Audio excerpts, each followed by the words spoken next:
Good morning, everybody. It's just me right now. um, it's funny because it's like we chose Mondays as the days that we were going to be vlogging on the regular because Nita usually has appointments on Friday, and when we wanted to cut down the schedule to once a week, we figured Monday would be the best day to do it. But yeah, Nina has an appointment today. so um so it's just me right now, although she might jump in if she's able to come home early enough. But I figure in the end, we just do a show anyway, because it's been a while since we've done one of these. And probably better for me to do one before I forget completely that we do shows. So, good morning, everybody. It is Monday, September 29th already. We are just a day away from finishing off September. And I'm glad you're here. And let's get this party started. So, we'll be right back.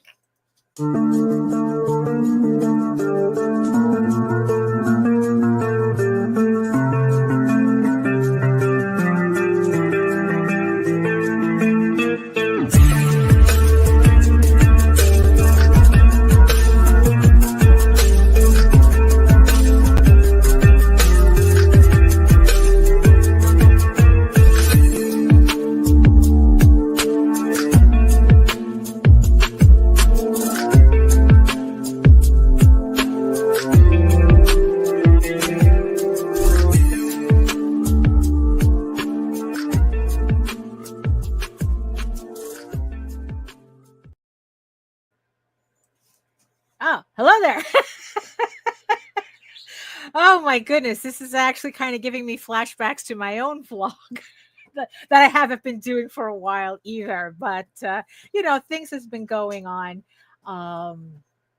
So it is, like I said, it's probably going to be a while before we're back on schedule, because I have a lot of things going on, and it's affecting our ability to schedule streams.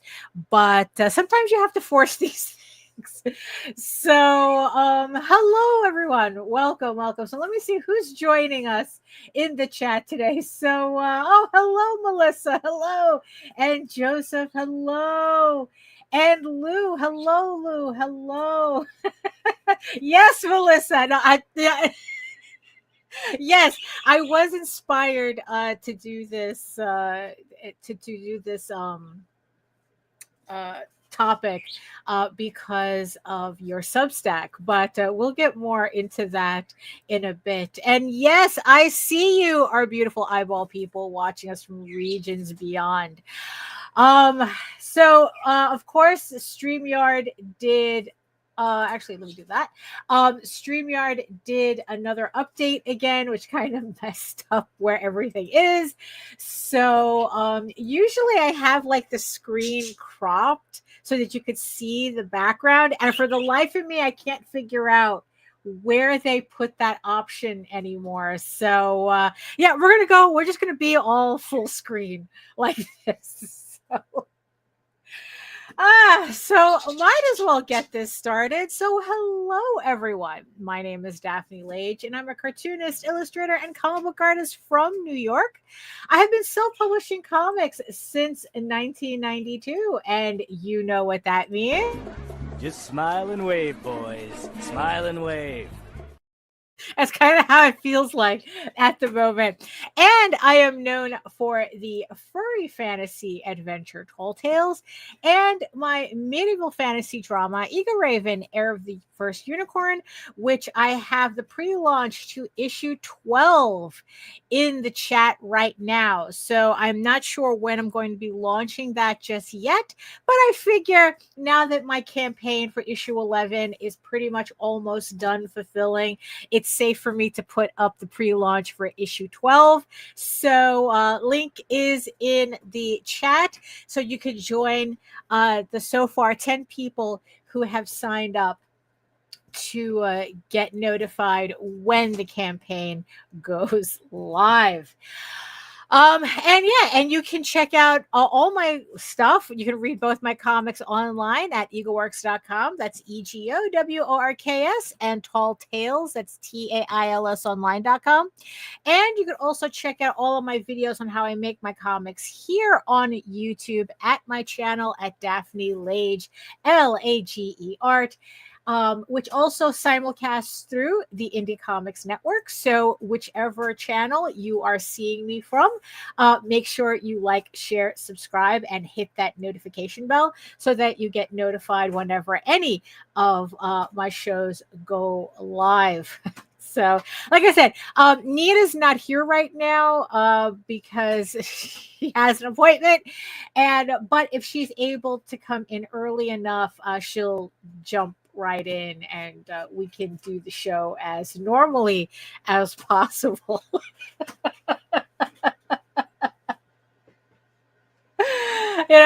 So yeah, so let's see, so what else has been going on? So what else? It's been a while, so I don't really know what to check in on with first.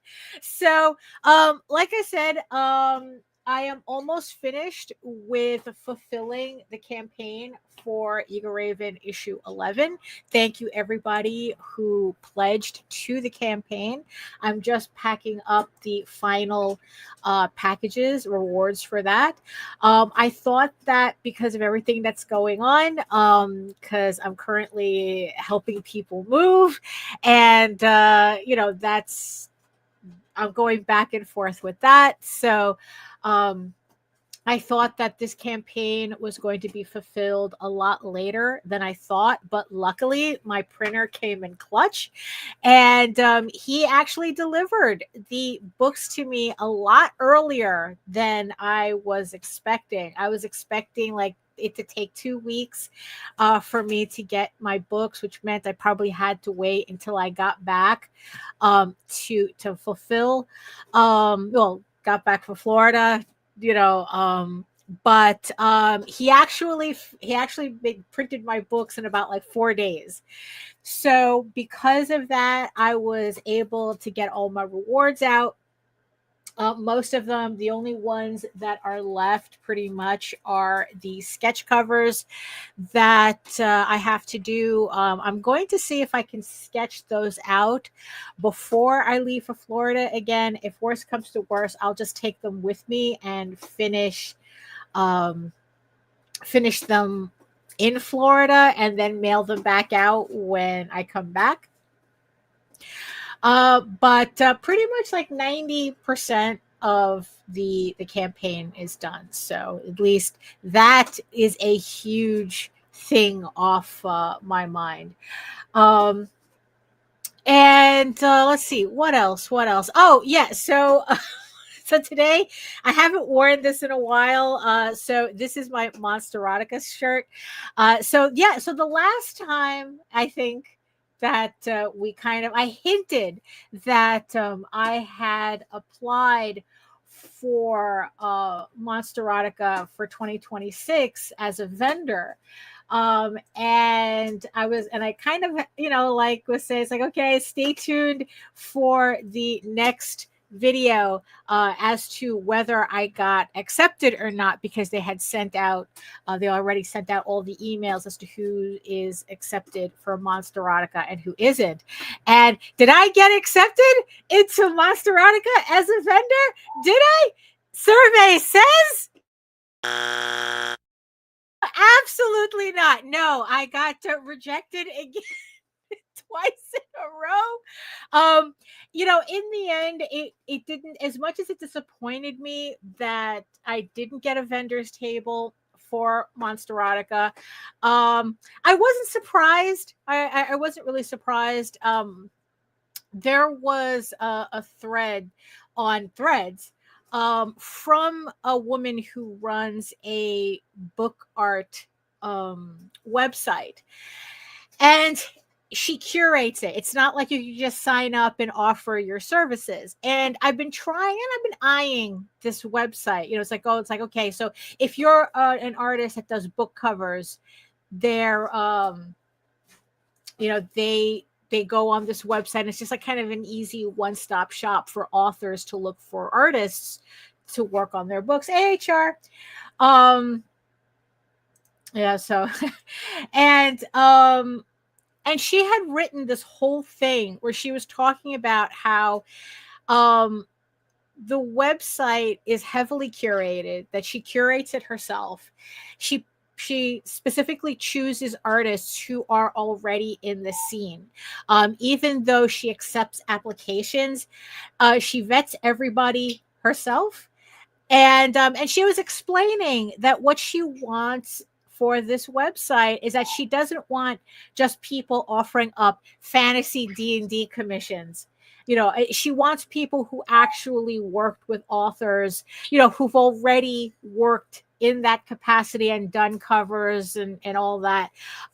So that authors don't have to like vet that part of the process, where it's like, okay, I'm dealing with an artist who's already familiar with the process of doing artwork for books. So she says that she's been getting a lot of like more generic fantasy artists and this, that, and the other thing. And it's like, look, and she goes, look, straight up, if you haven't worked with an author already, don't bother applying. I'm not going to put you up. So as blunt as as blunt as her post was, I really appreciated that, because like, oh, okay, I can go worry about other things, right? And then I realized that might be the same thing that I might be dealing with Monsterotica. So I signed up for the vendors table anyway, but with this new information in mind, I kept my expectations really tempered. Even with all the artwork that I was trying to do to cater to that to that convention. And lo and behold, they said no. So third time maybe, but to tell you the truth, I really started thinking about that. Maybe there's a reason why I'm getting rejected, and it's because that maybe this is not where I should be putting my attention on. I know let's see, I know I must have said it previously, but sometimes we kind of get caught up in this whole idea that we have to monetize everything that we do. We have to monetize our interests. And so it's like everything has to be an opportunity to do that. And and I was kind of wondering, it's like, what, it's like maybe Monsterotica is just something I just want to enjoy as its own thing, rather than something's like, oh, I could make money here, I could do this here. It's like, how about we just enjoy something for the sake of enjoying it? So I've been kind of like thinking really about that for a while. And I've, spoken offline with Nita about this. And I go, you know what? It's like, is it really a good idea for me to like, pressure myself to make work for this when I have so much other stuff to finish? Like, I'm working on issue Eagle Raven 12 now. It's like I'm so close to finishing the series. I have 2 issues of Tall Tales I got to finish. I have, kind of like my own, I got the House of Bob projects that I want to put out, the sketchbooks. I have the next sketchbook ready to go. And it's like, why do I feel the need to put this to on top of everything, right? Lou says, so go as an attendee again and use it for inspiration. And you know what? And I think in the end, that's the purpose of the show. I really did enjoy myself, like me, like seeing the authors, buying all the books and seeing all the books that were available and seeing all the artwork that's there. I really enjoyed it as a thing in and of itself. Hey, Michael. Hello. Good morning. Um, and and it's just like, you know what? Why do I want to ruin that by working it? So that being said, I still do want to get a ticket for it. Those go on sale October 1st. And this time I'm going to make the effort to be on the website. I think it's at noon when the tickets go on sale, and get the tickets then and there, because last year I forgot about it and found out that all the tickets sold out in 5 minutes. So, and I had to wait until somebody was reselling, and that was like purely by chance, but that was a whole thing. But this time I want to actually get a ticket, and hopefully from what it sounds like, I think they're expanding the convention a little bit more so that it's larger, and then they're going to be selling more tickets as a result. So I'm hoping that it'll be a lot easier for me to get a ticket to Monsterotica on day one, as opposed to like waiting for somebody to be reselling their tickets. So but it's not the end of everything. I mean, I still want to continue doing the type of artwork that I've started, but I'm just going to be making it less of a focus. And look, if anything, I'll just make another House of Bob sketchbook that's just those things, and that's just that artwork. And you see, that's definitely, at least this time around I'll be prepared for when they close for lunch and panels, right? So I'll know exactly how the whole thing works. So that's so that's kind of like pretty much it. Because also I think that what would save me time, believe it or not, is if I don't do pre-orders this time around, because that's what I was mostly in line for, is to pick up stuff that I had bought already, when I think that if I was going to be online anyway, I could have just bought the books then and there and not have to go through this process, especially for the authors who they had the virtual queues, which is like really not helpful. I mean, was it helpful? I don't know, but um so so I'm just going to like get a ticket, just enjoy it for what it is, um and just pretty much just stick with the plan that I already have. Just stick with finishing the comics that I have to finish, stick with finishing the books I have to finish, stick with finishing the sketchbooks I have to finish. I have plenty of work on my own without having to make up stuff. So it's like that's really what it is, right? And part of that whole, like, do you have to monetize everything, actually kind of dovetails into the topic that I really wanted to talk about, actually for the past couple of weeks, but we just kept forgetting to do to set up the Streamyard. So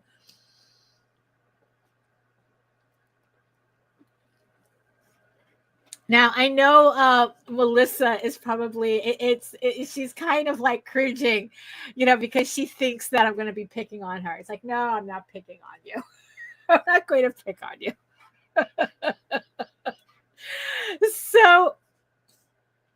So in reference to the topic of the show, so Melissa had written a Substack that inspired the topic, but to kind of like give everybody a little primer, because this is, we're here talk mostly about indie comics, right? But the topic has more to do with something that's been happening on Book Talk, in the YA sphere. So which, for most, if, like, honestly, it's like if I wasn't talking about it, or if Melissa didn't mention it, like, most people in indie comics don't even know what this is, because it is just like, this is an indie book publishing thing going on, right? So the too long didn't read version of the story is that there's this woman, this young woman named Audra Winter, who is a debut YA novelist who came out with her first book called The Age of Scorpius. And she had gone viral on TikTok, especially on Book Talk, with like her little videos on her books and her writing, her craft, what she's doing, her updates, the whole thing. She was just doing TikTok videos. She happened to go viral, and because of that, she was able to sell in total, I think the last count that I heard was 4,000 copies of her debut novel. So that in and of itself is pretty impressive, considering that this was her first novel. It's like out the gate, she's 22, although she claims that she's published before, but that's kind of part of what the issue is. So she sent out 4,000, so she sold 4,000 books of these like hardcovers. And people started reading the books. And again, last I checked, her book has gotten a 1.5 star rating on Goodreads. Goodreads, on Goodreads, which is a book review site, out of 5 out of 5 stars, right? So this book was hyped up, went viral. Everybody got the book, and the book wasn't that good. So people started, Book Talk being Book Talk, people started making videos about it. And what happened is Audra lost her goddamn mind, because who wouldn't be upset to find out, to have people publicly tell you that your book is poorly written, it reads like a first draft, it reads like a 12-year-old wrote it. The characters are flat and uninspiring, and the book, the story itself is convoluted. You couldn't even get the spelling of your own, made up words consistent. I mean, it was just like any criticism that you ever had of a book ever, she got on her book. And what happened is that, and then it's like the biggest part of it is that people felt that for how the book went viral, how big it went viral, her book became a live meme. It's like, she essentially became a meme. And that for how much her book went viral, the expectations for the book was also equally high. Even though virality and quality have nothing to do with each other on TikTok, going viral on TikTok really doesn't mean anything. I've read that going viral on TikTok is actually pretty easy. People actually do it multiple times. It's literally a numbers game on TikTok. It's like, look, it's like people go viral for stupid shit. So, but I guess in terms of TikTok, the idea is that if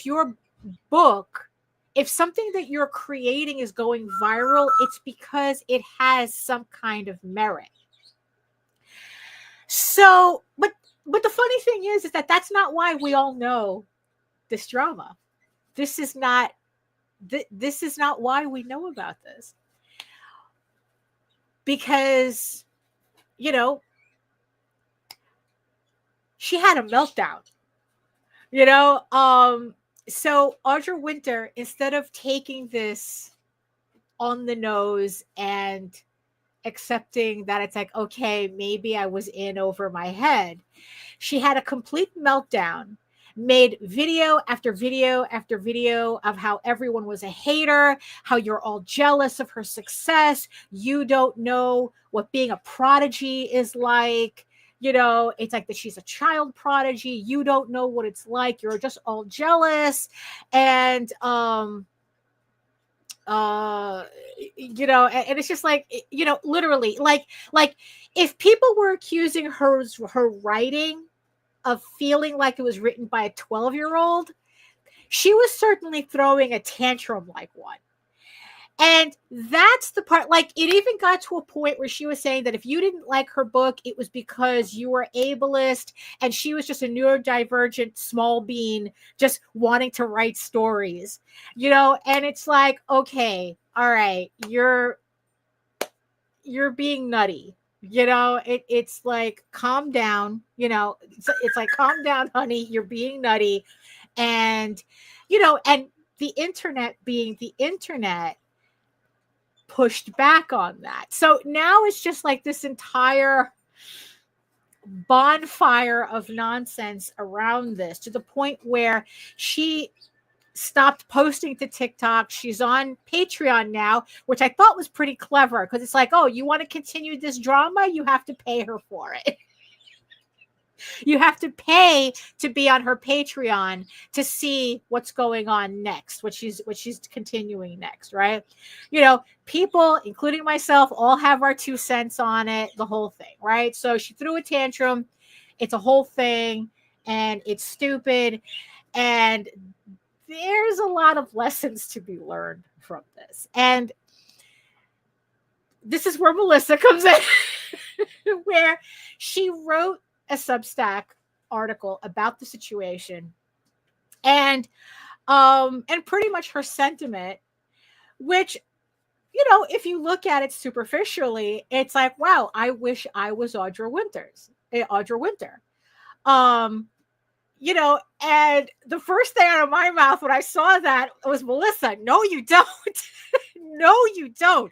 It's like, what you want, what we all want, is what we want: the money that she made. We want the virality. We want the ability to sell 4,000 of copies of our books. That's what we want. You know, I get that. I really, really do. But when you really look at what this young woman did, and it's like, look, at my age, she's a whole ass infant. You know, I mean, really, it's like she truly is a baby. She's a child as far as I'm concerned, even at 22, and especially after throwing that tantrum. You know, I mean, really, it's like, sometimes I wonder, it's like, if kids today are like feral or something, like, who's raising you? Why are you acting like nobody is raising you? Like, being raised by wolves would have been an improvement to your personality. You know? So, you know, so it's like, don't tell me how to live my life. I'm not your mom. So, you know, and it's like, especially, you know, because the thing is, though, it's like, this wasn't, because in the end, when you're really looking at what this woman did, right, it's like, we're not talking about a young woman who was like teeing her way through this. It's like, oh, look at my book and this, that, and the other thing. I'm having fun here. No, you see, because here's the thing, right? Because here's the thing that really made me look into this. And what really made me call bullshit on a lot of this, right, is that, and it wasn't just Melissa that said this. A lot of people were saying this, like, oh, she's a brilliant. The thing is that Audra Winters was a better marketer than she was a writer. You know, and it's like, she's a brilliant marketer. She sold 4,000 books. You know, who can do that? Blah, blah, blah, this and the other thing, right? So I went to her TikTok page. Because it's like, look, you know what? It's like, look, we like to self-flagellate over this stuff. You know, it's like, okay, they had success. How did they get that success? How can we repeat it? You know, that kind of thing. Is that something that we can transfer over to us, type of thing? And I completely get that, you know? But when I went to her TikTok page, all I really saw was video after video of this girl just talking about her book, and um and pretty much depending on which video you were watching, she was exaggerating and outright lying about her accomplishments, because part of her whole shtick was that she was trying to like sell herself as like a child prodigy that she's been writing for the past 10 years. It's like, bitch, you were 12 when you started writing. 12 is not part of that process. I mean, I think honestly, that was the thing that annoyed me the most. That she was trying to complain that she was trying to like say that whatever like fanfics and shit that she was writing at 12, that was a major part of her process. And I go, no, you were just 12. It's like, it's kind of like how, when we see children doing like art and, singing and, or even writing, we don't call them amateurs. We don't call them amateurs. They're children. They're just doing what children do. They're exploring their creativity in terms of play, right? These aren't mini baby bosses, running around. They're just kids, okay? So to claim that, that you being 12, that you've been writing since, it's kind of like it's a meaningless exaggeration that you've been writing this story since you were 12. I mean, it's a meaningless exaggeration. And that's a lot of what she does, is that, she's trying to sell herself as like an LLC and a multimedia studio. She does a lot of this whole like bullshit marketing business jargon. She does that. She hypes herself up. It's like, oh, I had an editor from the Hunger Games and blah blah blah, and and it's like, shit that, so as far as I could tell, nobody has been able to verify. But don't let the truth get in the way of a good story, and I think that that's what she played off of. She played on, whether it was deliberate or not. Although honestly, there just came a point where I don't know how it wasn't deliberate. It's like, Melissa goes, I want to know what her mindset was. How does one develop the stubborn overconfidence and just charge ahead? It's fascinating. Oh, that's easy. I can tell you that right now. She was 22. She's 22. It's the arrogance of youth, it's like, yeah, exactly. It's like, I take a, it's, yes, that's it, right? I was drinking an emic at 22, right? So it's like, yeah, that's honestly, that was pretty much the only thing that I can get of her being a brilliant. No, she was just able to take advantage of this natural arrogance of youth. That's really, but that's the only thing. But that also explains why she had, yes, it takes time to get their own style in mainstream world. It's true, because that was one of the criticisms that her books got, that it's like that even if she's been writing this story since she was 12 and did all the rewrites, she's still writing like she's a 12-year-old, because she didn't have the actual experience for her writing to mature. So I was telling Melissa, that's like, no, you don't want to be her. You want her sales, you want her virality, but you don't want to be a laughing stock, right? You don't want to be the butt of the internet, the butt of the internet's joke just to sell your book. Nobody wants that. It's like, I know we don't want that. So that's kind of, so that was kind of the thing that really, like, I really wanted to impress, and it's like, no, that's you really don't want this. She doesn't even want this. I mean, Audra doesn't even want this because she's now at a point where whatever money that she made on those 4,000 books, she's probably now squandering trying to save what little she has. She's buying new artwork for the new edition, and it's only a new edition because it's going to have an editor on it that she should have had on the first book, right? On the first version, right? She's buying new artwork. She claims she has a team of editors on it. She's rewriting the book. And then it's like, but now she's coming out, even if that book were to like be brilliant, no one's going to know because it's going to be completely overshadowed by this bullshit. And you don't want that. It's like it's like we don't want that. Although here's the ironic thing about it, because I'm also writing like a corresponding Substack article blog about this. And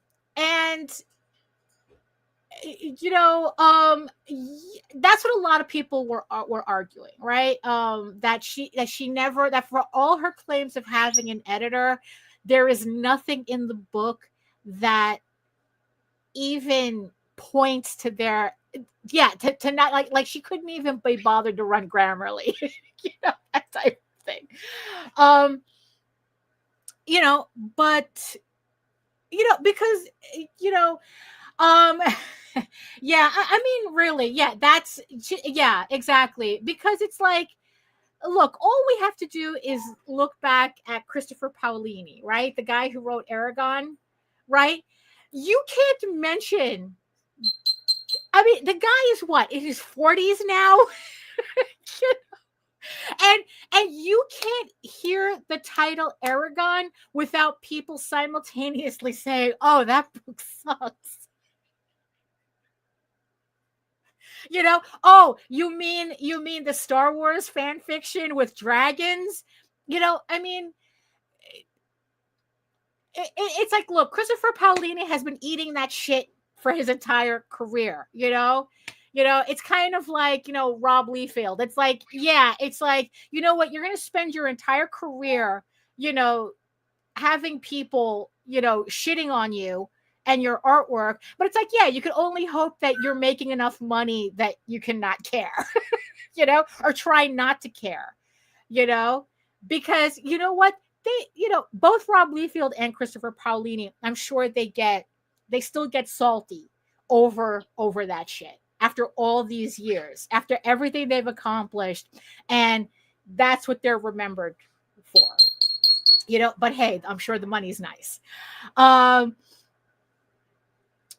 Yeah, that's also the thing too. It's like at this point, nobody knows what anything this girl is saying is even true, because she was so defensive and so like nobody believes.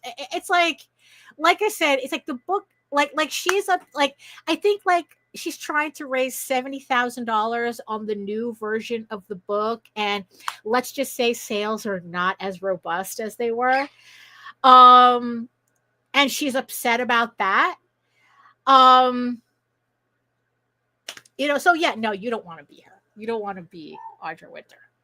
Look, at this moment, Audra Winter doesn't want to be Audra Winter. But in the end, when you boil down to like what her brilliant marketing really is, look, she just made TikTok videos. That's it. There was nothing special about them. There was like barely, it's like, look, all she's doing is just talking to a camera with minimal editing, it's like, really, it's like, okay, yeah, and she lied and exaggerated shit, it's like, but in and of itself, there was nothing special about her videos. But here's also the thing too, right? Is that the book that she was selling hit on three, it hit three buttons, like three separate buttons at the same time. It's a hot genre. YA is still a hot genre, right? What was it? It was a hot genre. She has a good eye for artwork. And that's kind of the thing too, that, they say don't judge a book by its cover, right? But no, that's exactly what we do. So everyone pretty much confused the quality of the artwork that she was buying to the quality of the book that she was illustrating. So you see but that's the thing. It's like the more this girl talks, the less they're like going, what are you doing? The more it's like, what are you doing? What are you doing? I think what it is, it's not that she needs to raise 70K, it's that she wants to raise 70K. It's that whole, it's Kickstarter math. That we see a little too much. And especially it's like, I don't know, it's like, look, even if she sold her first book for $30 a pop times 4,000, you do the math. So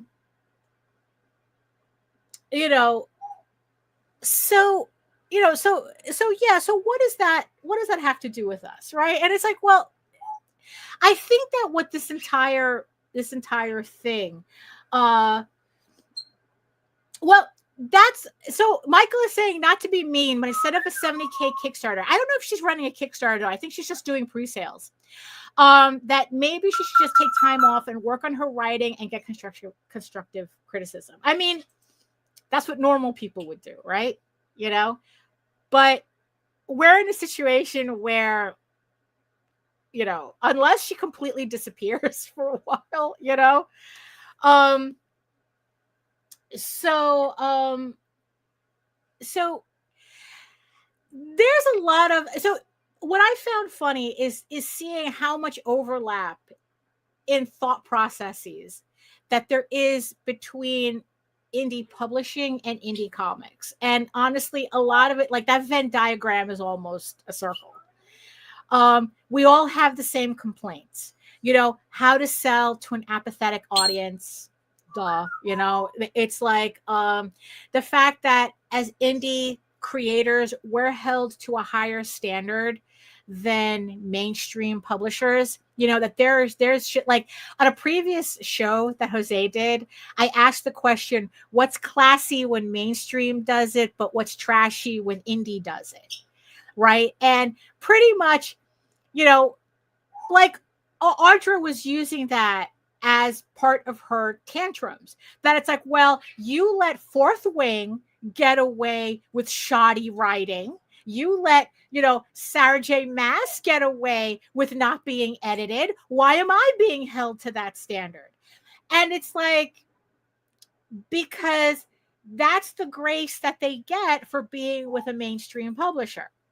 And it's, that's the breaks, I mean, I don't know why if you see a typo in a Stephen King book, it's like, well, there's a typo in there, they've done like so many different rounds of editing, it's like, but, and then they just continue reading it and that's okay. But if you find a typo in a book that I published, everyone's like, what the fuck is wrong with you? Don't you know how to use Grammarly? It's like how it's like, this is why we can't trust you guys. It's like, you're all unprofessional,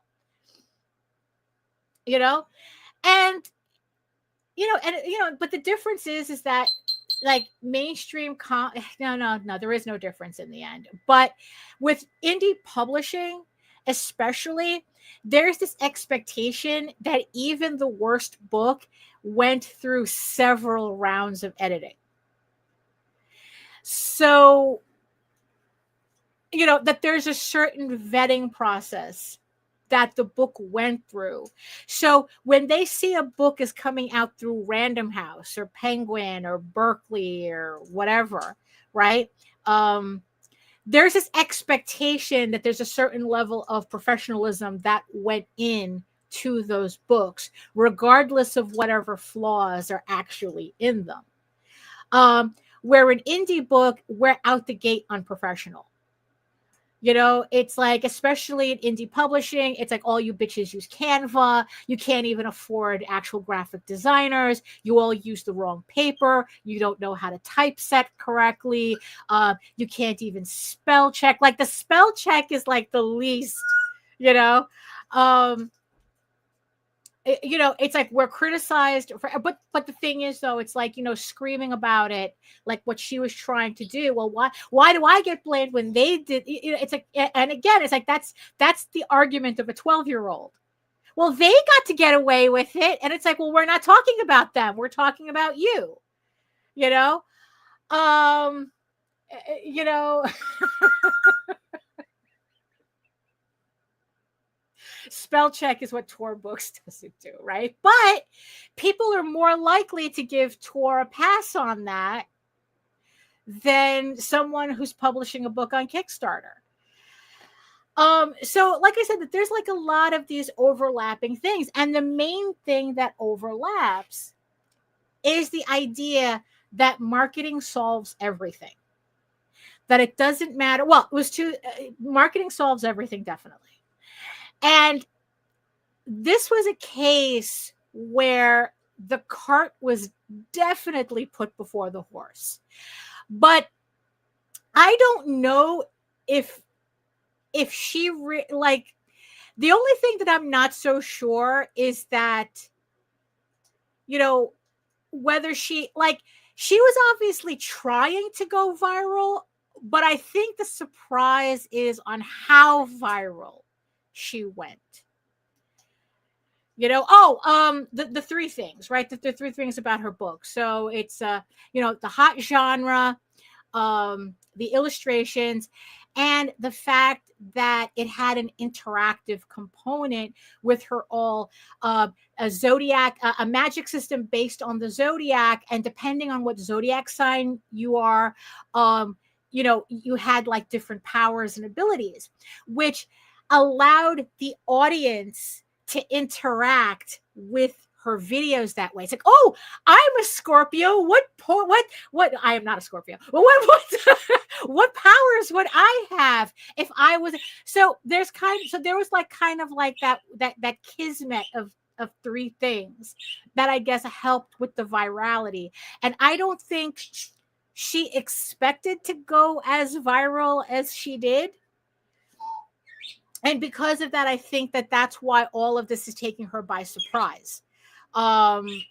Because, I mean, when you go from 0 to 60 and, you know, you haven't even gotten off of a bike yet, you know, you don't know how to handle that velocity. And I hear that a lot. It's like the human brain is not meant to know more than like 100 people. I think it is. I think that's kind of like the thing that I keep hearing.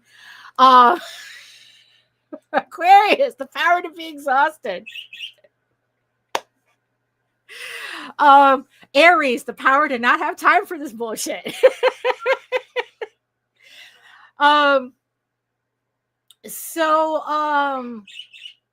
You know, so it's like, so that's why, you know, it's like, look, it's kind of like, what is it that I've heard social media described as the ability for normal people to become celebrities without the money to protect them from being celebrities. And I think that's kind of part of what's happening here. It's like now she's found herself as being a celebrity without the protection from that, because now she has to deal with all, like, she doesn't have like lines of publicists and agents, you know, kind of like serving as a barrier from this bullshit. Like, do you think Sarah J. Maas gives a shit that everyone says that her books are poorly written and badly edited? No, because she has a whole army of people and a publisher in the way of her getting involved with this, right? It's like, all she has to do is show up at conventions, collect the adulations, and then collect her check, at the end of it, right? Audra has to deal with this face on. There's nobody protecting her from this. There's nobody pulling her aside and like going, okay, we just need you to shut up and write and we'll take care of this, right? She doesn't have that. She doesn't have a publicist going, you need to chill. You need to stay off of TikTok. You need to stay off of social media. She doesn't have this, so yeah, so it's like, I really do think that on a certain level, she did not know.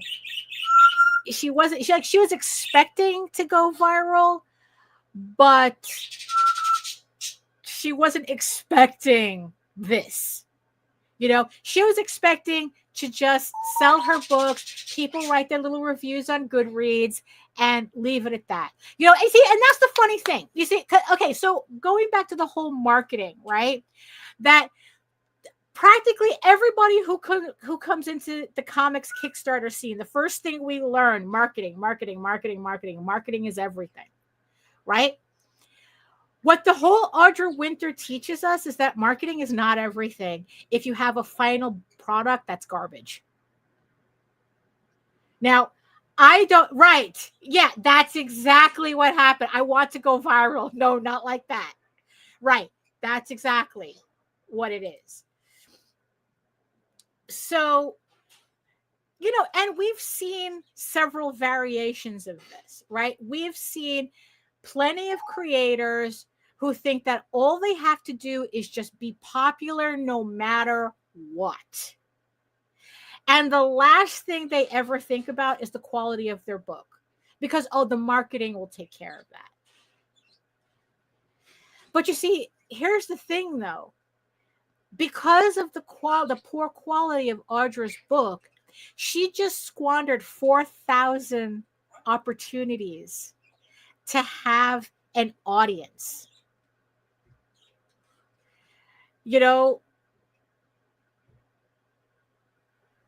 That, because that's, in the end, it's like, that's what that is.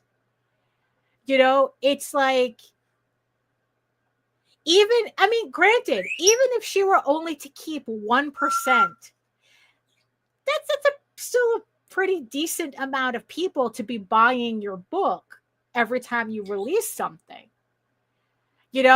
but after you've hit 4,000 people who bought your book, and now you're down to like, I don't know, a couple of hundred, that's going to affect her.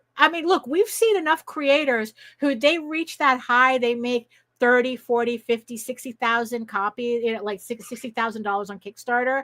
And then all of a sudden they're seeing this huge backslide for whatever reason. It's like, now they're lucky if they're able to make 10 grand on Kickstarter, and they're bugging out. They're freaking out, even though, it's like, oh yeah, I'd like to make $10,000, you dumb bitch. I'd like that, right? But you see, the thing is, though, that's because I've never made $10,000. They've made 30, and now they're making $10,000. So yeah, they're feeling a way about that. Where it's like, well, we can say, oh, you're not appreciative of what you have. The psychology of having and then not having is pretty intense. Jesus, all you have to do is just watch Hoarders, and watch somebody completely have a meltdown over having to throw out a rotten bundt cake. Like this thing, like not even the flies want it anymore, but it's like it reminds them of something, and it's like, so imagine that with money. No, danger, Will Robinson, danger. Okay, I've seen this happen way too many times, where something like this does happen, whether it's an author is outed as a sex pest or whatever, or they kind of like just lose their minds in general. And other authors try to come in and say, well, if, you know, it's like, well, instead of buying, you know, a book, a fantasy book from a homophobe, you can buy a book from me. I'm an ally. It's like, no, that does not work. I have never seen it work. All it does is that it reflects on the author doing it really, really poorly, because it just looks like it's like, oh, you couldn't sell your book without having to tear down somebody else, whether they deserve it or not. So it's like I highly do not I do not I do not recommend. Actually, I beg people to not do this.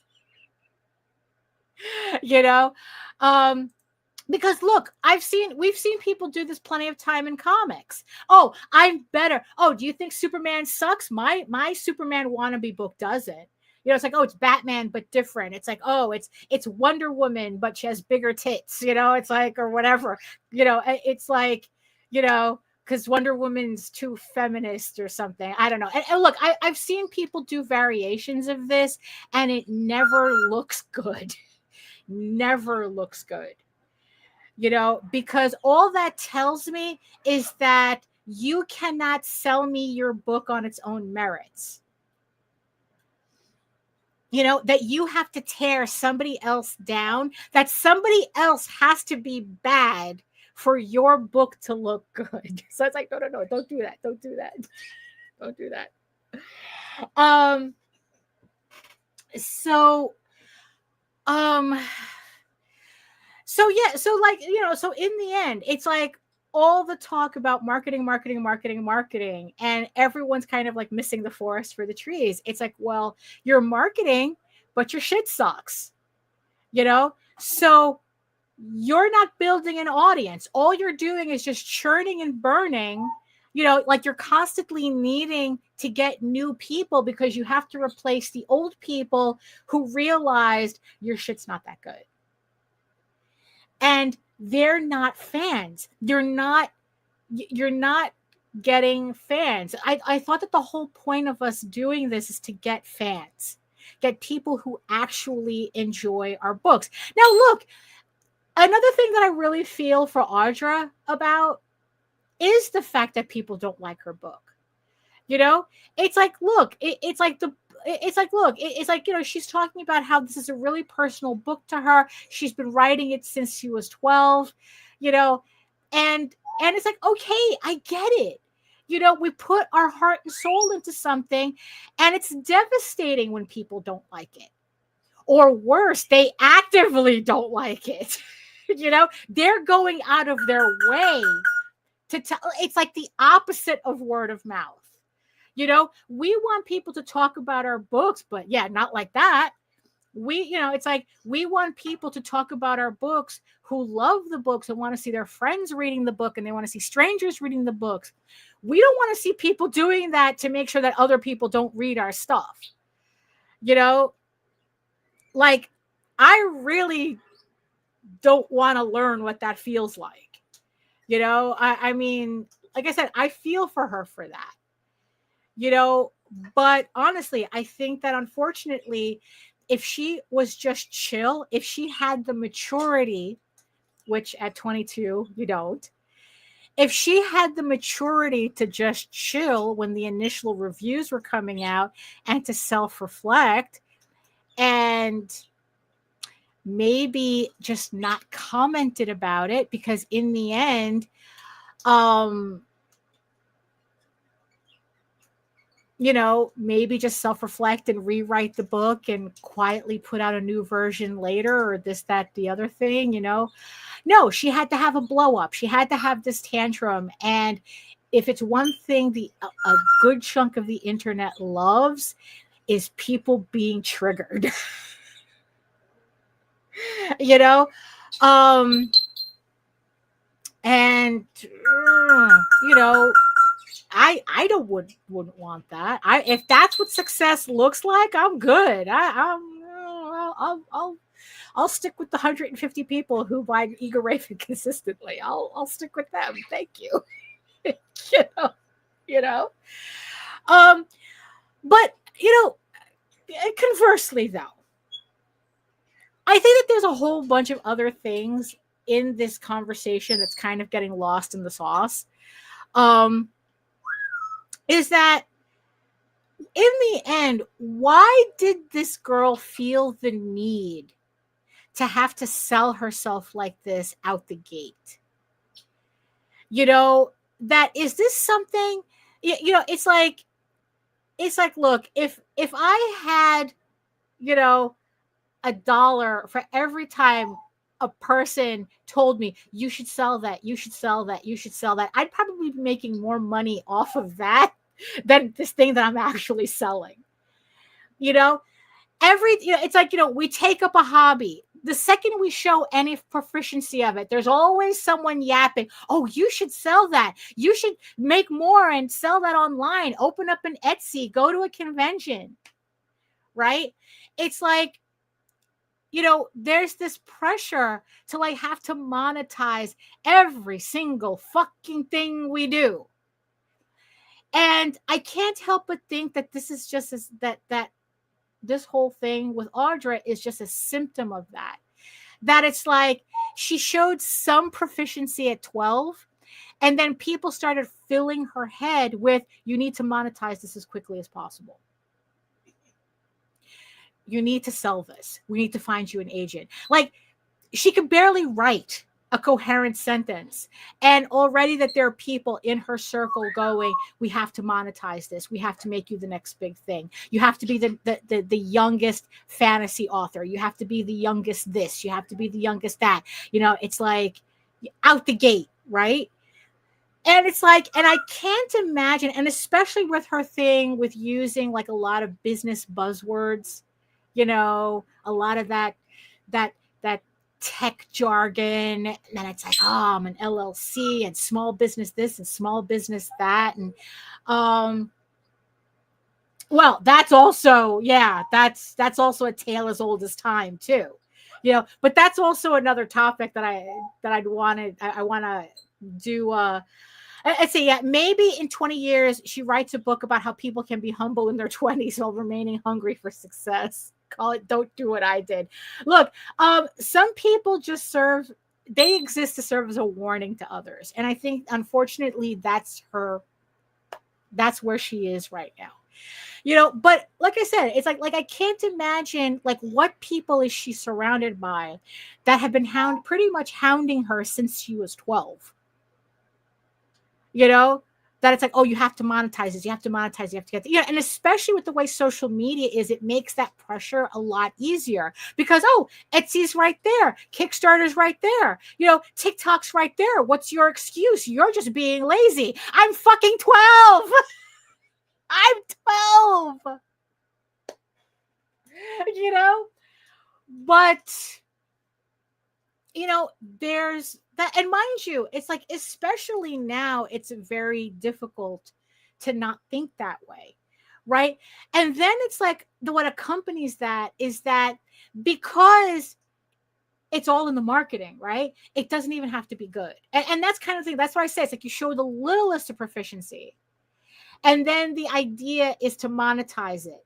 There's never this push, well, you have to grow this first. Okay, we have to mature this. It's like getting mad at a plant for not growing a tomato the next day. You plant the seed and you're mad that it's not a tomato the next day. And that's kind of like what's happening. They're looking at a 12-year-old just fucking around with a fanfic, and I was like, no, we have to make tomatoes out of this. You have to be a tomato tomorrow. And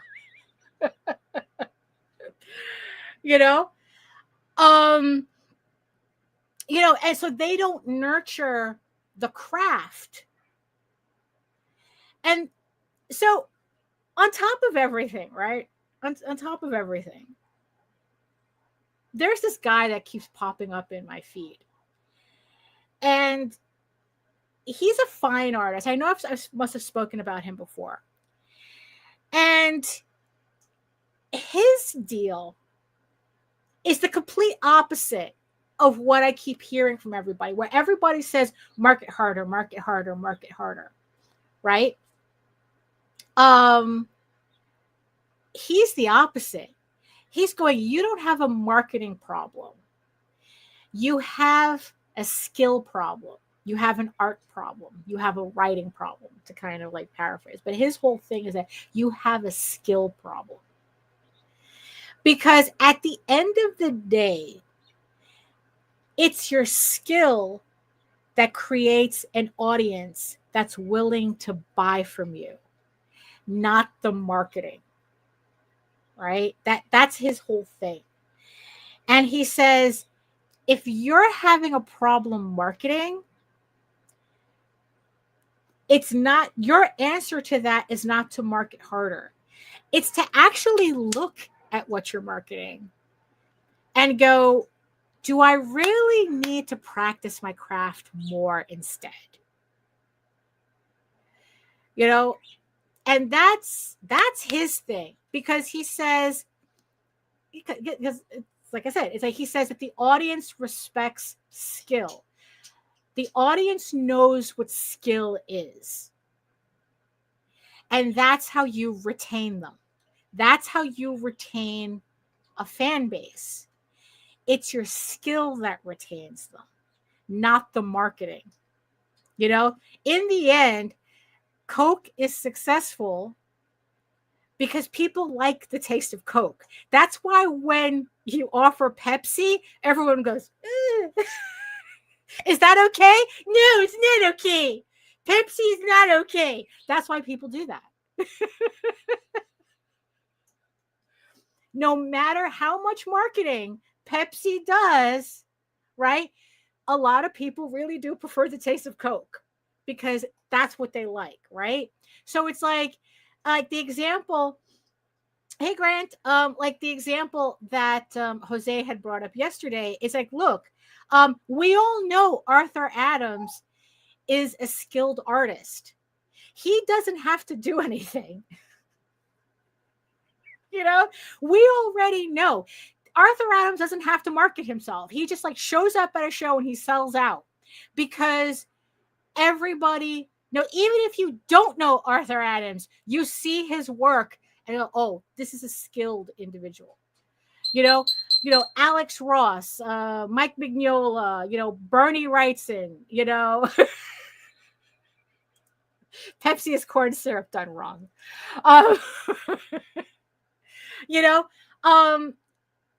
There's no question as to skill. But I think that that's also why people are more forgiving with mainstream publishing, whether it's mainstream comics and mainstream book publishers, because they understand that no matter what, there's a certain level of skill that's required to even be picked up by these large companies. Right, yeah, like stupid shit like this. People who tell a 12-year-old to write a book also tell a 12-year-old who expresses an opinion on which candidate looks weird that they should run for mayor. Right, like the tomato. We need to grow a tomato. You need to be a tomato tomorrow.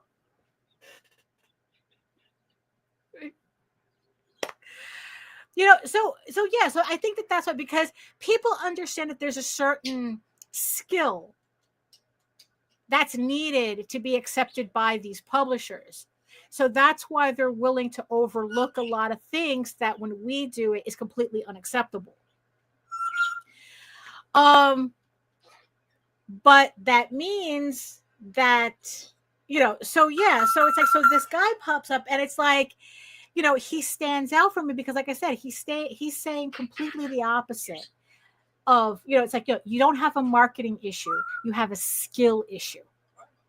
Because in the end, what Audra Winter learned the hard way is that no matter how good your marketing is, no matter how viral, your shit goes, you still need to deliver a quality product at the end of the day. That's really what it boils down to. If your plan is to have a fan base, you need to make something the fans want.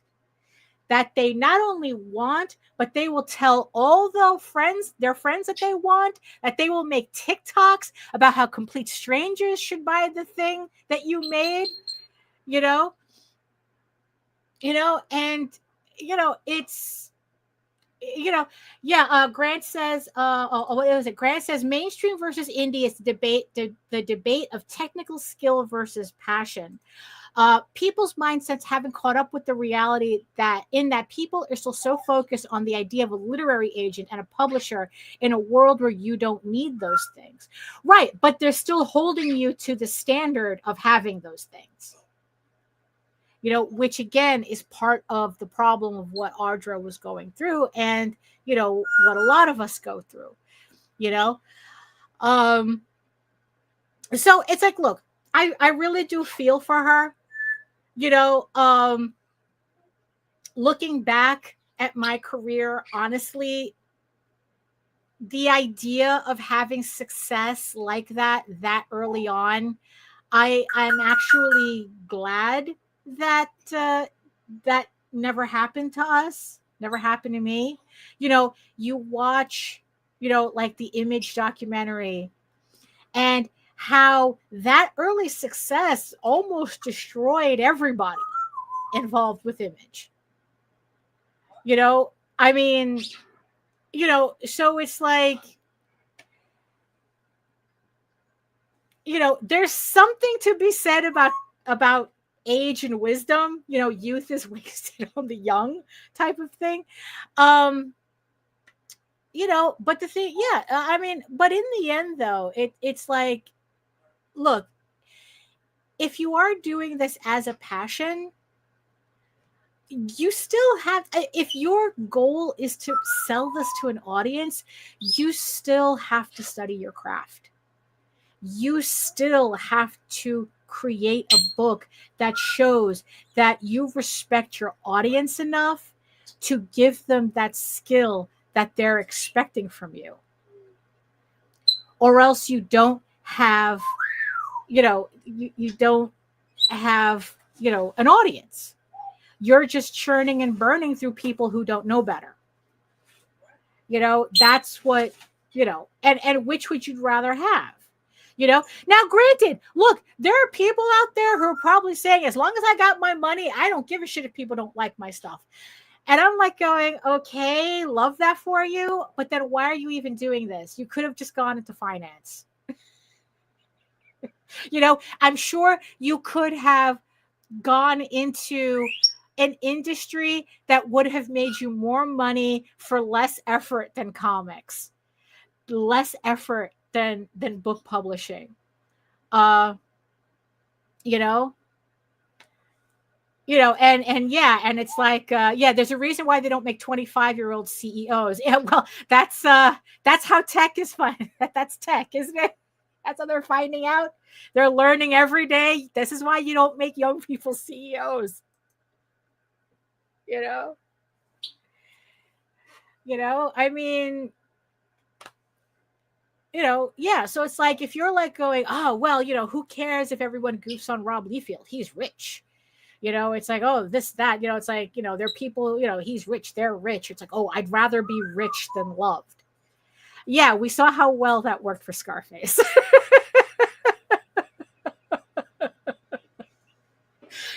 Ironically, the movie, a lot of these reprobates love to emulate, right?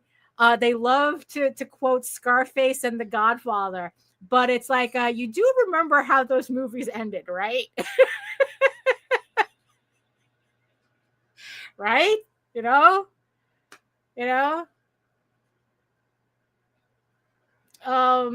So yeah, it's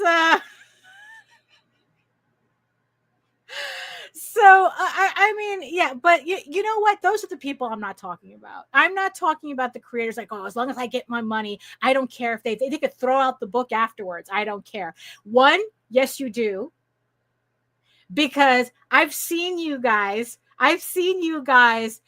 Kind of, low key losing your fucking minds when people say that they don't like your books. So that's not true. You can say that all you want, that you don't care as long as you got your money. Yeah, sure. That's why Rob Liefeld still bans people, still gets salty over people who keep mentioning it. It's like, sure, but like I said, love that for you. If the money, if you think that the money is a trade-off for people not liking your stuff, I mean, the stuff that you're working so hard on, but it's like, oh, I'd rather have the money than have people like it. And it's like, are you sure? Are you sure you're in the right business? Or are you lying?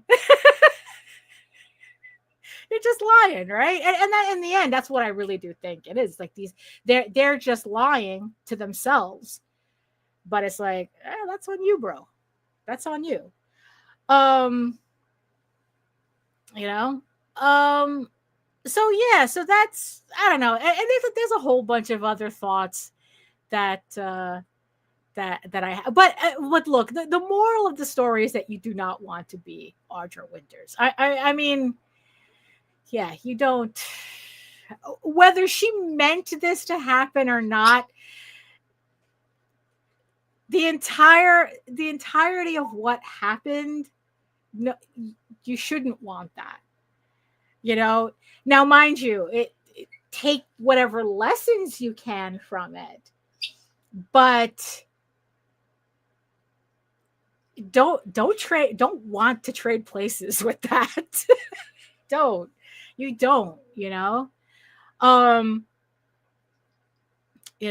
I mean, that's, yeah, it's just, yeah, you know what, it's a shame. In the end, it's like, this is really a shame that, especially with the way the internet is, I mean, there's going to be a Wikipedia article about this woman.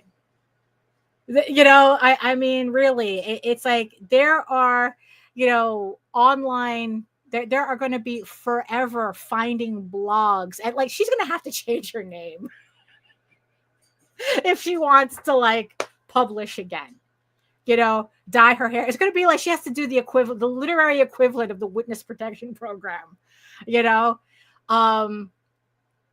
because the internet, is the bad place. Oh yeah, but that's, yeah, don't be Audra Winters. Don't be Audra Winters. I mean, it's like, look, if there's one thing that you want to do that she did that I could see made a difference, is do TikTok videos. It's like, back in 2023, I collaborated with the author Krista Crawford. She goes by the name Fleur de Villani right now, for her book Sky of Thorns. And it's a 3-volume romantasy series about a unicorn shifter. And I had collaborated with her because, similar theme from comic, Eagle Raven, Sky of Thorns, very similar in themes. So we did a collaboration, and it was because of that I got into looking at the book sphere, right? So, but watching her was just as interesting, because she started off very modestly. Like, she wasn't expecting, like, she thought maybe that she would sell like a dozen books or something on her Kickstarter. And she ended up with like 300 or 400 backers that she was not expecting, all because she was kind of like experimenting with TikTok and Book Talk and kind of like posting a little bit. And then, like, after the success of her first campaign, she really made a go of doing videos for TikTok. Now, mind you, her books are very specific in terms of genre. She writes in the romantasy, genre. Her books are very specific in terms of themes and tropes, and they follow the patterns they follow the expectations of the audience in these genres. And she does her videos according to that. And now she has I think over 1 million page reads on Kindle Unlimited or something like that. I don't know. Yeah, she used to do comic books, right? But it seems that writing novels was really where her passion lied. And that's where she is. Her books, it's and she's had a lot, her books went viral a couple of times, and that's all she does. She does these TikTok videos, and most of her stuff is on TikTok. So, it's you don't have to kind of do much, you just have to do videos about a product that people actually want. That's the secret, and the thing is, though, is that if you're doing books that are a little bit more of a hard sell, and the genre is not as obvious, it's the audience is not as apparent as to who you're selling this book to, for so it's you're going to have a harder time selling your book, regardless of how much marketing you do. Because in the end, marketing is for marketable things. Marketing only works if your thing is marketable. If your thing is not marketable, the marketing's not going to help. And that's kind of something that we have to navel gaze about and kind of accept on a certain level, like I was talking about with Eagle Raven, that it's yeah, if my artwork looked more like the Zhang brothers, I probably would be selling more books. But that's not how I draw, and that's not something I want to put effort into.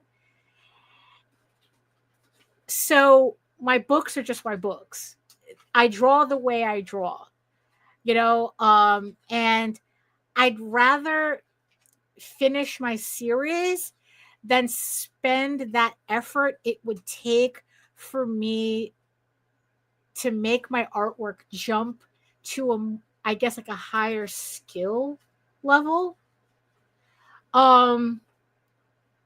So that's the resistance that I have. That's the resistance I'm going to meet. That, Grant is asking, do you view your books as a hard sell? And honestly, yeah, I kind of do. I do actually. One, because I don't feel like I have a very aesthetic style. It's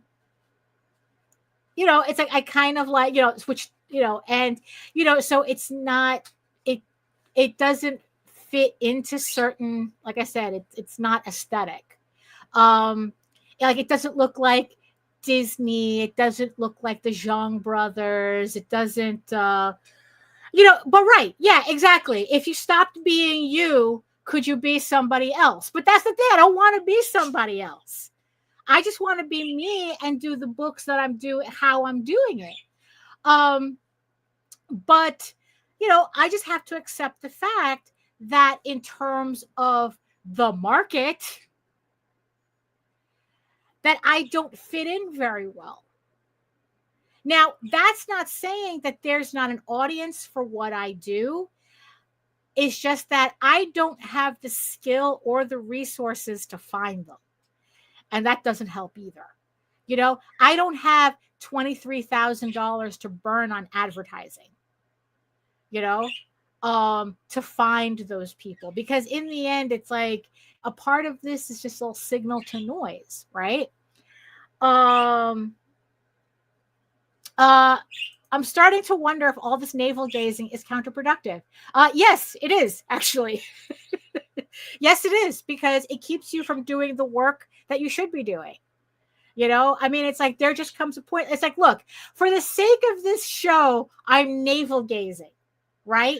But there comes a point outside of this where I just have to just sit down and do the work. Just do my work and accept that, you know, and accept the fact that there's going to be limitations to the type of work that I'm doing. You know, it's like I couldn't get into Monsterotica for a reason. And that was because I was limited in the catch-22 that I wasn't in already. I wasn't in that sphere already. And the question I had to ask myself is that if I have to start from zero to get into this convention, is that time I'm willing to put into it? Is that effort I'm willing to put into it? And the answer that I came up with is no. You know, I am much better off bringing my focus back to the work that I have on the table already than to start from than to take what little time I have left to put into something that probably won't get me anywhere either. You know, so that's, you know, so yeah, so that's where the navel gazing can get in the way, because I'm looking over here when I really should be looking over here where my book is, instead of looking over there thinking wistfully, like, oh, what would have been like if I was like a vendor at Monsterotica selling shit that I don't usually sell normally just because I'm catering this is very specific market, right? Instead of like looking down at my pages, it's like, well, I already have an audience for what I'm doing now. And I'm almost done with it. So this is the garden I should be growing. Right? Right. Teenage Mutant Ninja Turtles was 100% luck, and people keep creating this mythology that this was something that could be manufactured when not even Eastman and Laird knew that they were making Teenage Mutant Ninja Turtles. You know, there's no logic to that. Look, it's the same thing with Audra. It's like she wanted to make something that was popular. She wasn't expecting for it to blow up like this. You know, Eastman and Laird were just fucking around. They weren't expecting to make the Teenage Mutant Ninja Turtles. You know, and you can't manufacture that. And it's always frustrating when people talk about trying to manufacture what the Teenage Mutant Ninja Turtles did and using them as an excuse, as the reason for that, when even they didn't do that. You know, so yeah, so that's so what does Audra Winter have to do with comics? The Venn diagram of everything that frustrates us about being indie publishers is a circle. You know, and I think what it is too is that when we make our little wishes, you know, like, oh, I wish I was Audra Winter, make sure there isn't a monkey paw nearby.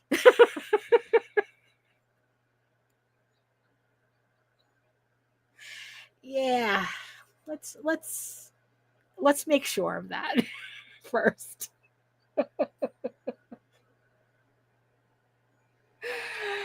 Oh my goodness. So I think let's end on that. And as a thank you to Melissa for inspiring this vlog.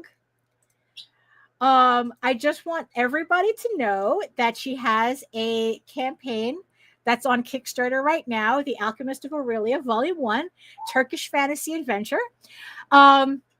So she has 11 days left to go on her campaign.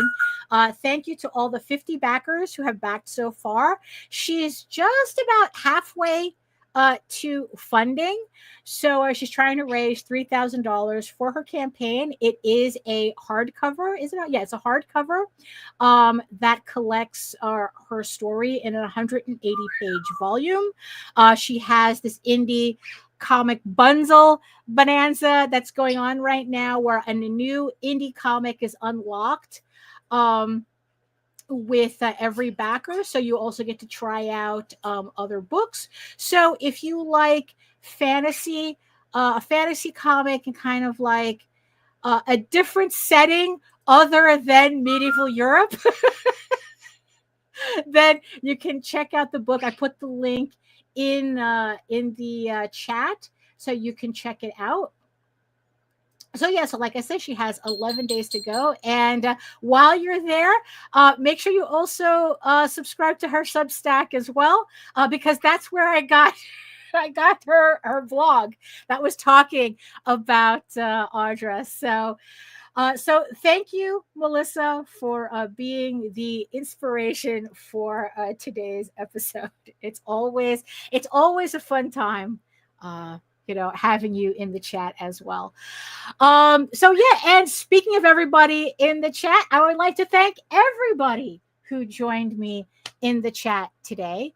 Thank you so much for keeping me company. Like I said, Nita was not unable to join us today because she had an appointment. But next Monday, we should have another try at this before I have to go. No, actually, we have. No, it's today. Yeah, next Monday. We'll make sure to have another show as well. What it is that I have to make sure that I come up with a topic and make the Streamyard in advance so that we both remember. Because usually I wait until Nita sets up the Streamyard the night before, but sometimes that doesn't work out depending on what's going on. So, but if I do it, then at least I'll definitely remember we have a show. So again, thank you everybody for joining us. Thank you so much to our wonderful eyeball people watching from regions beyond and listening to me babble in the background while you're getting your work done. Melissa says, hold on, I'll write another spicy Substack. Yeah, I've been yes, and also so while you're on her Substack, make sure to sign up for my Substack as well, because I'm going to have kind of like a too long didn't read version of this topic on my Substack. I'm going to feature the video as well, so people can get like both the blog and the video version of the topic. So so that's it for me.